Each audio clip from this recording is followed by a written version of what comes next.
जय गुरुदेव। सतगुरु जय गुरुदेव जी।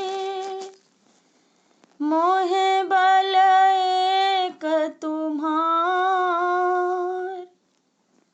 तुम बिन हित अपना नहीं। तन मन धन संसार।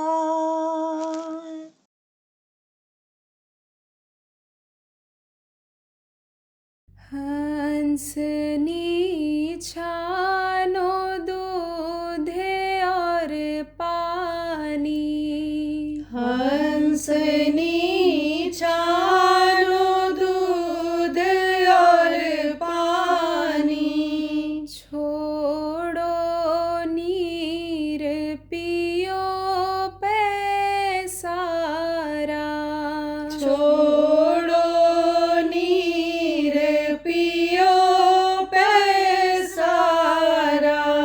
निस दिन रहो अघानी।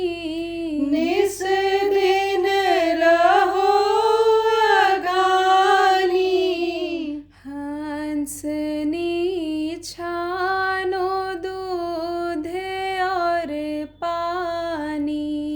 हंसनी छानो दूध और पानी।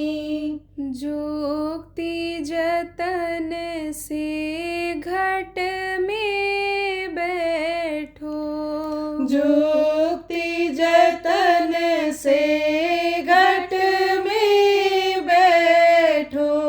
सूरत शब्द समानी। सूरत शब्द समानी।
चढ़ो गगनापुर। मन को साध चढ़ो गगनापुर। सुनो अनाहद बाणी। सुनो अनाहद बाणी। हंसनी छानो दूध और पानी। हंसनी छानो दूध और पानी। शोर होत तेरे घट के भीतर। शोर होत तेरे घट के भीतर। तू क्यों रहे अलसानी।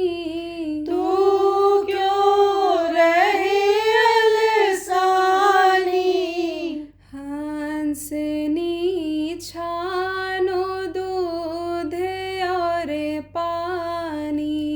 हंसनी छानो दूध और पानी। जय गुरुदेव टेरत तो को। जय गुरुदेव टेरत तो को। कह कर अमृत बाणी। कह कर अमृत बानी। हंसनी छानो दूध और पानी। हंसनी छानो दूध और पानी। जय गुरुदेव। जय गुरुदेव।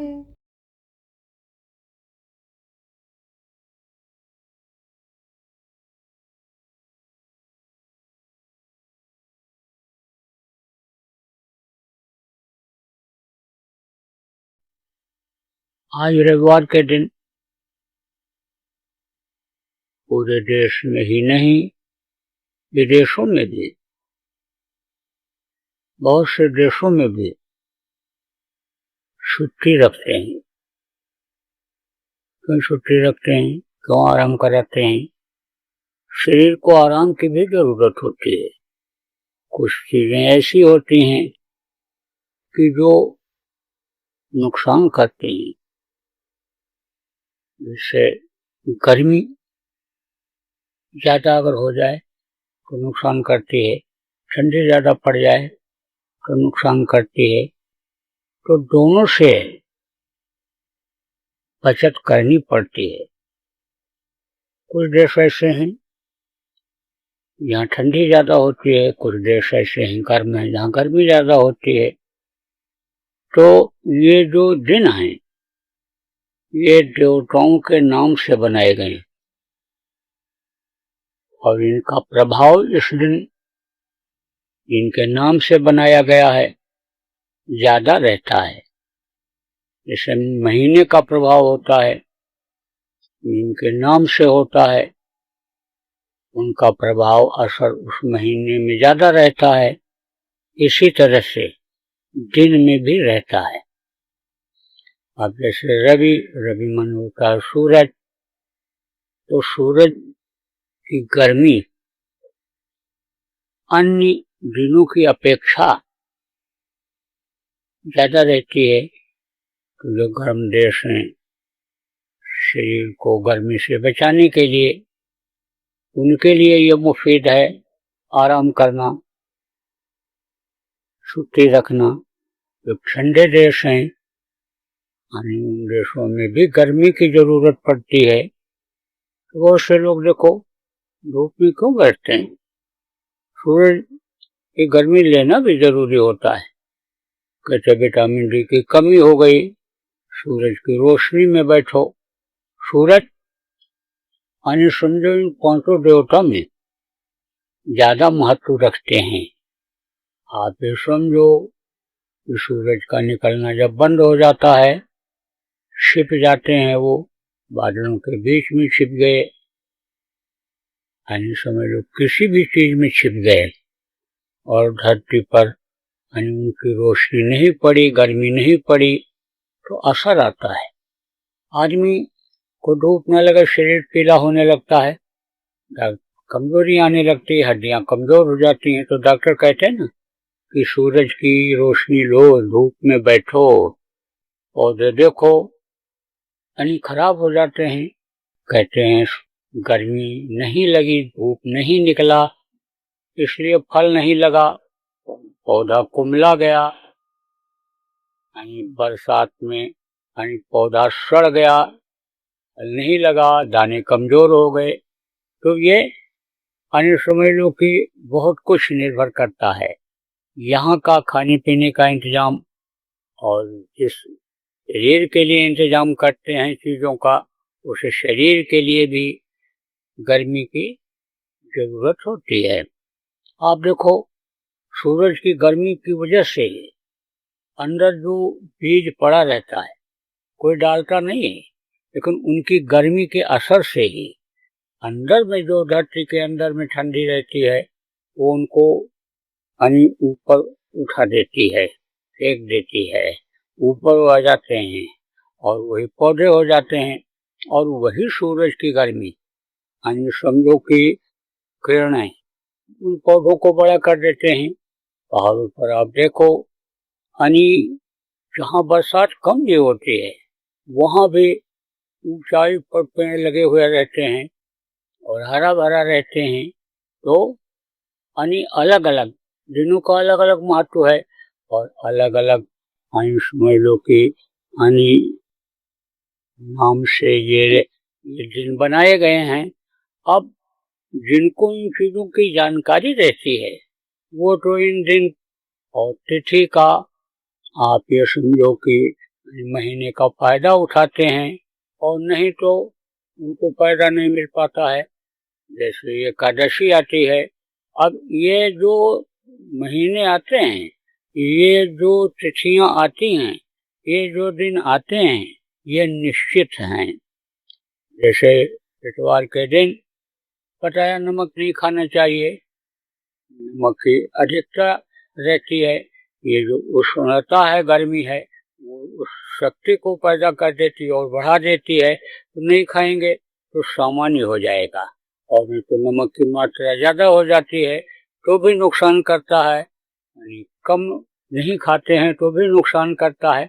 अलग अलग यानी बना दिया गया एकादशी को, बिल्कुल यानी समझ लो कि उस वक्त पर सिस्टम एकदम से कमजोर हो जाता है, पाचन शक्ति का इतने दिन के बाद, 10 दिन के बाद यानी पावर कम हो जाता है। तो कहते उपवास रहो, उपवास करो, कुछ मत खाओ, नींबू निचोड़ो पानी में और वही पी जाओ। बहुत से लोग तो निर्जला एकादशी रहते हैं। निर्जला किसको कहते हैं कि जिसमें कुछ नहीं खाते, पानी भी नहीं पीते हैं। तो उससे क्या होता है, ओवरहालिंग हो जाती है, सफाई हो जाती है पेट की। तो जब ऋषि मुनियों के पास, जिनको इस चीज की जानकारी रहती थी, संतों के पास जिनको जानकारी रहती, यानी उनके पास जब आते जाते रहते थे, तो इतनी दवा की जरूरत नहीं पड़ती थी, इतने यानी समझो संयम नियम, इतने परहेज, इतने योग की जरूरत नहीं पड़ती थी उस वक्त पर। यानी संयम अपने आप लोगों को मालूम हो जाता था, करने लगते थे। डॉक्टर के पास इलाज कराने के लिए उनको नहीं जाना पड़ता था। आज जो डॉक्टर डायग्नोज करता है, यानी जो वो ये पता लगाता है डॉक्टर कि इनको क्या रोग है, उस रोग की जानकारी यानी उनको खुद मालूम हो जाती थी कि इन चीजों की खाने की वजह से हो गया, इन चीजों के इस्तेमाल की वजह से हो गया, शरीर में अनियमितता हो गई, सोने में, उठने, बैठने, चलने में, तो ऐसा हो गया। तो कहते हैं घर का वैद्य लोग रहते थे, घर के डॉक्टर लोग रहते थे, देखो अपना असर कुछ न कुछ ये डालते हैं। ग्रहण नक्षत्र लोग कहते हैं ना कि इनको राहु लग गए, इनको केतु लग गए, इनको ये लग गया, इनको वो लग गया। असर तो इनका थोड़ा बहुत होता है, लेकिन असर को मिटाने के भी तरीके होते हैं। जैसे ये दिन है तो दिनों के लिए कहा गया सोम शनिचर पूर्व न चालू। दिशाएं हैं पूर्व पश्चिम, उत्तर और दक्षिण। सोमवार को शनिवार को पूर्व दिशा की यात्रा अच्छी नहीं होती है। मंगल बुध उत्तर दिश कालू, मंगल और बुध को उत्तर नहीं जाना चाहिए। और शुक्र पश्चिम न करे पयाना, न पयान करे, न जाए शुक्रवार को। और बृहस्पति दक्षिण जो करे पयाना, और फिर ना समझो घर वापस आना। तो ये दिशाओं में जो प्रस्थान होता था, ये कुछ न कुछ अपना असर डालता था। कैसे डालता था असर? जैसे सूरज की जो ये आने समझो की चमक है, और ये जो गर्मी है, और ये जो आने समझो की तिथियों का असर है, यह लोगों को असर डालता था। लेकिन कहते हैं कि ठंडी के महीने में आने समझ लो कि गर्म चीज खानी चाहिए, हल्दी खाना चाहिए, गरम मसाला खाना चाहिए। जिनके पास कमी खाने पहनने की नहीं, पैसे वाले लोग हैं, उनको बादाम खाना चाहिए, काजू खाना चाहिए, कि जिससे समझो कि इनका असर ठंडी का नहीं होगा। गर्मी के महीने में तरबूज खरबूजा खाना चाहिए। शरीर को पानी की जरूरत होती है, खीरा खाना चाहिए, तो पानी की कमी नहीं होने पाएगी। शरीर गर्मी को बर्दाश्त कर लेगा, ये समझो ठंडी को बर्दाश्त कर लेगा शरीर। इसी तरह से कहते हैं ये चीज खा करके तब इधर जाओ। तो समझ लो कि असर उस दिशा का जो सूरज गर्मी का हवा का उस दिशा में जाने का जो असर है वो कट जाएगा। आप देखो, कहते हैं पूरब की हवा चल रही थी तो साइकिल चलाने में और पैदल जाने में बहुत समय लग गया। हवा ने रोका तो आगे नहीं जा पाए। पश्चिम जाना था तो बड़ी तेजी से चले गए। ऐसे ही ये चीजें असर डालती हैं। अब असर न डालें उसके लिए तरीका होता है। जैसे ठंडी के महीने में आपको जाना है तो आपने कान में बांध लिया, आपने मुंह में बांध लिया, तो ठंडी का असर नहीं हुआ। नहीं तो ठंडी का असर होगा, ठंडी लग जाएगी, चाल में तेजी कम हो जाएगी। तो उसी तरह से समझो कि इसका काट बनाया गया। जैसे दिन और रात बनाए गए, जैसे पाप और पुण्य बनाया गया, जैसे नरक और स्वर्ग बनाया गया, ऐसे उसका काट बना दिया गया। कहते हैं ना कि केला खा लो, तो केला क्या करता है? कब्ज करता है, आँखों को तो खत्म करता है, ताकत को तो लाता है, खून को तो बढ़ाता है, लेकिन देर में हजम होता है। अब इलायची खा लो तो उसका असर समझो कब्जियत का कम हो जाएगा, बहुत कम हो जाएगा। अरवी की सब्जी ताकतवर होती है लेकिन चिकनाहट पैदा कर देती है, आँव बना देती है। और अगर उसमें अजवाइन डाल लिया जाए तो उसका असर कम हो जाता है। गरिष्ठता उर्द की दाल की कम हो जाती है जब उसमें हींग डाल देते हैं। समझो उसके साथ दही का प्रयोग कर लेते हैं, छाछ मट्ठे का प्रयोग कर लेते। तो ये चीजें जो जानकार लोग थे वो बताते थे। घरों में बहुत से लोग ऐसे होते थे जिनको इन चीजों की जानकारी होती थी और वो बच्चों को बताते थे, अब भी बताते हैं। देखो इसके साथ ये मत खाना, 2 खट्टी चीज मत खाना, दूध और दही को साथ मत खाना, और जो है कटहल का खोया खा करके और पान का भी मत खाना, नहीं तो फूल जाएगा एकदम से अंदर पेट, अटनियाँ सब जाम हो जाएंगी, खत्म हो जाओगे।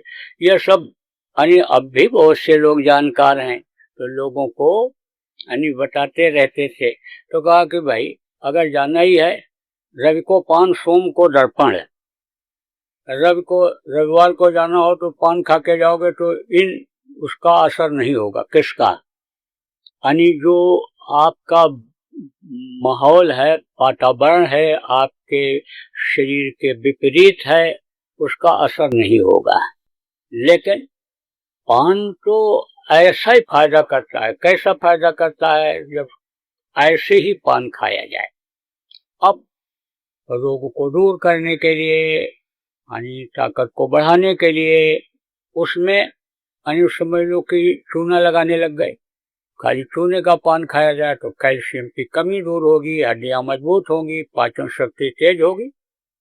और उसमें लोग सुपारी डालने लग गए, क्योंकि सुपारी का आयु समझ लो कि काम क्या होता है? पेट में पड़ी हुई चीज को हजम करना। अब सुपारी डालने लग गए उसको स्वादिष्ट बनाने के लिए। आयु समझ लो उसमें पपीता का टुकड़ा यानी मिला लेते हैं उसमें, किसमें? यानी मीठी चीज में, खाण में या ऐसी चीजों में मिला देते हैं, मिला बना कर उसमें डालते हैं, तो वो और हजम करने की मात्रा को बढ़ा देता है पान। लेकिन जब उसमें तंबाकू डालने लग गए तो वो नुकसानदेह हो गया, वो और जहरीला हो गया। अब उसका स्वाद अच्छा लगता है।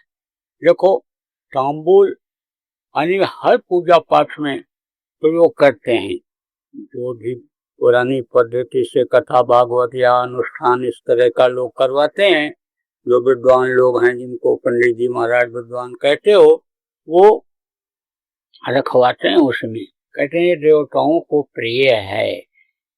वो तांबुल को आइए समझ लो कि मुंह में धीरे धीरे धीरे चूसते रहो तो समझ लो कि उसका बहुत अच्छा असर रहेगा। धीरे धीरे उन वो जो तत्व है, सत्व है, वो अंदर जाएगा, धीरे धीरे काम करेगा। और एकदम से अगर कोई चीज आप खा लोगे तो एकदम पेट में जाएगा और वो पाचन प्रक्रिया में चला जाएगा। तो फिर पाचन प्रक्रिया में चला जाएगा तो उतनी देर तक असर जो उसके अच्छाई का है, उसके जो काम करने का है, वो असर उतना नहीं करता है। फिर तो वो मल के रूप में परिवर्तित हो जाता है, उसका रूप परिवर्तित हो जाता है। इसीलिए तो कहते हैं धीरे धीरे चूसो। बहुत से वैद्य लोग भी कहते हैं, डॉक्टर लोग भी कहते हैं कि ये गोली मुंह में रख लो और धीरे धीरे धीरे धीरे इसको चूसते रहो। लोगों ने कहा कि भाई इसको ज्यादा देर तक मुंह में रखा जाए और इसका रस लिया जाए तो तंबाकू जहरीली चीज उसमें डालने लग गए। तो कहा कि पान फायदा करता है यानी, और मंगल को गुड़ करिए अर्पण। मंगल को अगर कहीं जाना हो तो थोड़ा सा गुड़ खा लो तो वो असर कम हो जाएगा। आप समझो मंगल को, और बुध को धनिया खाना चाहिए। धनिया खा के जाओ तो असर नहीं होता है इसका, धनिया। और बुध को धनिया और बीफाई जीर। बृहस्पतिवार को जीरा का एक दाना मुंह में डाल लो तो उन परिस्थितियों का वो जो हवा पानी का गर्मी का असर उतना, वातावरण का असर उतना नहीं होगा। तो बृहस्पति जीर और शुक्र का मैं दही बिन पीर यानी शुक्रवार को दही खा करके जाने से ठीक रहता है। और कहें शनिचर अदरक पाऊं और सुख संपत्ति घर ले वापस आऊं। अदरक उसको भी फायदा करता है। तो अब आप ये समझो कि ये अलग अलग ऋतुएं और अलग अलग दिन और अलग अलग जो है तिथियां ये बनाई गई थी। तो आज है रविवार, तो बहुत से लोगों को छुट्टी रहती है तो ये इच्छा रहती है कि कुछ सुना जाए सत्संग। तो अभी भी सुन रहे होंगे लोग, इन्होंने यहाँ पर वो मशीन लगा दिया है, बहुत से लोग सुन रहे होंगे। देखो, ये जीवात्मा जब सतलोक से उतारी गई तो ये बहुत घबराई हुई सी थी, एकदम कुछ समझ में नहीं आ रहा। तो उन्होंने सोचा कि एकदम से नीचे उतारना ठीक नहीं रहेगा, आदत डाल करके। जैसे बच्चे को बहुत टाइट कर दो पढ़ाई लिखाई के लिए, उसके लिए तो यानी बहुत परेशान हो जाता है मानसिक रूप से, शारीरिक रूप से। धीरे धीरे धीरे देखो, काफी खिला करके, बिस्किट खिला करके, एक एक गिनती गिना करके जो अच्छे शिक्षक होते हैं वो बच्चे को पढ़ा देते हैं। ऐसे ही कोई बहुत सख्त नियम नहीं चलता है, धीरे धीरे धीरे आदत डाल दी जाती है। तो धीरे धीरे उन्होंने नीचे इधर उतारा। अब इसकी आदत बनी इधर नहीं, फिर नीचे उतार दिया। सतलोक से भवन गुफा में आई, भवन गुफा से महाशून्य में आई, और फिर इधर आपके ब्रह्मस्थान पर आई, और फिर उसके बाद में आपके यहाँ इधर आपके जिन्होंने मांगा था उनके पास आ गई। इनको ईश्वर कहा गया, खुदा कहा गया, उनके पास इधर शारदल कमल में इधर आ गई। तो पहले जब ये सतलोक में थी तो निर्बंधन थी, वहां कोई बंधन नहीं था, एकदम आजाद, परम स्वतंत्र, न सिर पर कोई, यानी जो मन कहे करो तुम सोई। वहां तो मन तो था नहीं, लेकिन ये उसी आधार पर मन के लिए बताया गया कि मन के ऊपर जब किसी के ऊपर कोई अंकुश नहीं रहता है, पत्नी के ऊपर, पति के ऊपर, भाई के ऊपर, बेटे के ऊपर, यानी दफ्तर में, यानी आपस में जो कि माताहत के ऊपर जब कोई अंकुश नहीं रहता है तो मनमानी लोग करते हैं। जब अधिकारी कमजोर पड़ जाता है तो दफ्तर के बाबू लोग पान खाने लिए चले जाते हैं, 4 बार चाय पीने चले जाते हैं, घंटों वहाँ बात करते रहते हैं। तो कहने का मतलब ये है कि कहा गया जो मन में आ रहा हो वही करो, जब स्वतंत्र हो, आज़ाद हो। जैसे आज लोग सोच लिए कि देश आज़ाद हो गया तो हम भी एकदम आज़ाद हो गए, और जब रोएंगे, चिल्लाएंगे, पैर पटकेंगे, हड़ताल तोड़फोड़ आंदोलन करेंगे तो पैसा धन मिलेगा ही, वो तो ले ही लेंगे, हम कहेंगे हमारा अधिकार है, फंडामेंटल राइट है ये। तो आप ये समझो ये आजाद थी, इन पर कोई अंकुश नहीं था जब ये सतलोक में थी। लेकिन जब इधर नीचे के लोकों में उतारी गई तो उन लोकों के हिसाब से जो नियम था उनका इनको पालन करना पड़ा। बंधन में आई, नीचे उतरते उतरते, यानी जैसे जैसे जहाँ का नियम वैसा इनको पालन करना पड़ा जीवात्माओं को। जैसे आप भारत देश में रहते हो, आप नेपाल चले जाओ, ऑस्ट्रेलिया चले जाओ, आप इंग्लैंड हॉलैंड चले जाओ, तो वहाँ का नियम जो है उसका पालन आपको करना पड़ेगा। आजादी तो कुछ बातों की सब जगह पर है, और रोटी कमाने की, खाने की, चट्टी पेशाब करने की व्यवस्था तो सभी देशों में है, लेकिन इसके अलावा भी कुछ और नियम कानून हैं। कहीं कहीं का नियम बहुत सख्त है, कहीं कहीं थोड़ी ढिलाई है। तो अब ये जो इधर नियम जो इन्होंने बनाया, इनको निरंजन भगवान कहा गया, इन्होंने जो नियम इधर का बनाया, इसमें यानी ज्यादा बंधन हो गया, इसमें ज्यादा फसाव हो गया।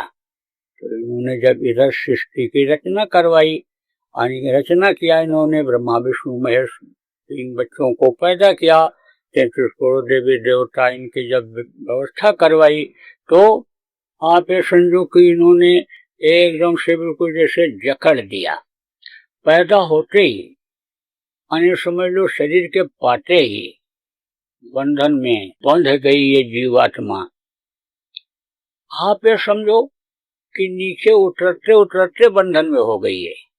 ऊपर निर्बंधन थी, फिर कारण शरीर के बंधन में आई, फिर सूक्ष्म शरीर के बंधन में आई, और फिर आप ये समझो लिंग शरीर के बंधन में आई, और फिर ये स्थूल शरीर के बंधन में आ गई। तो जब प्रवेश की गई माँ के पेट में और इसका विकास शरीर का होने लग गया, तभी से बंधन में हो गए। डालते समय ही ऊपर का संपर्क यानी इस तरह से ढीला हो गया कि उस रास्ते से जा नहीं सकती थी। देखती तो है जीवात्मा माँ के पेट में कि हम कहाँ से आए हैं, कहाँ आई उतारे गए, कैसे क्या है, उसको दिखाई तो पड़ता है, लेकिन जा नहीं सकती है। तो एकदम से जो है वो बंधन में बन गई है।